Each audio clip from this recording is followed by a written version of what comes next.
The Minnesota Viewpoint, or sometimes called the Minnesota Point of View, is an approach to career counseling and is sometimes considered one of the first comprehensive theories. This approach was made popular by Edmund Griffith Williamson, or E.G. Williamson. The name of the Minnesota Viewpoint comes from Williamson being associated with the University of Minnesota for over 40 years. He first began at the University of Minnesota as a graduate student and eventually became a full professor at the university. During his time there, Williamson also served as the Dean of Students for quite a number of years, and during this time he was also the 10th president of the American College Personnel Association. Before we get into the Minnesota Viewpoint more, let me quickly introduce myself. My name is Keegan.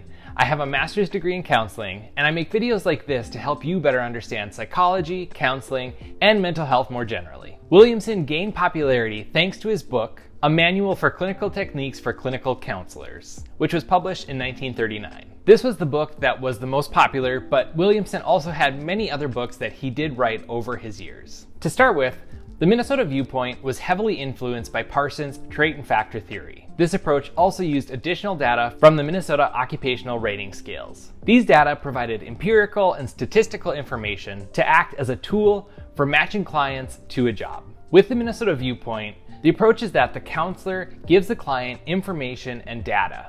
Then, decisions and choices are left up to the client. As part of his approach, another tool that Williamson would use was the strong interest inventory, which he would use as another source of data and information to provide to the client. Many consider the Minnesota Viewpoint to be one of the only counseling approaches that comes from a vocational counseling perspective. Additionally, it's said by some to transcend or go beyond issues involved in finding a vocation. However, the approach does place an emphasis on concerns related to vocations and education. There are some criticisms of the Minnesota Viewpoint that should be mentioned though. But first, if you're enjoying this video and finding it helpful, please help me out by giving it a like and subscribing. Like I mentioned, the Minnesota Viewpoint isn't without criticism. One of the main critiques of the Minnesota Viewpoint is that it minimizes clients' view of themselves, meaning that some think that this approach doesn't encourage clients to include or consider themselves or how they see themselves in the context of a vocation enough.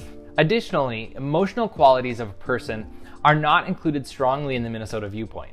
This criticism is because some people believe that the emotional qualities a person has should likely be considered more when working with them in the context of finding a vocation. So that was a quick overview of the Minnesota Viewpoint. I hope that you found this video helpful. While you're here, make sure that you check out some of the other videos on my channel.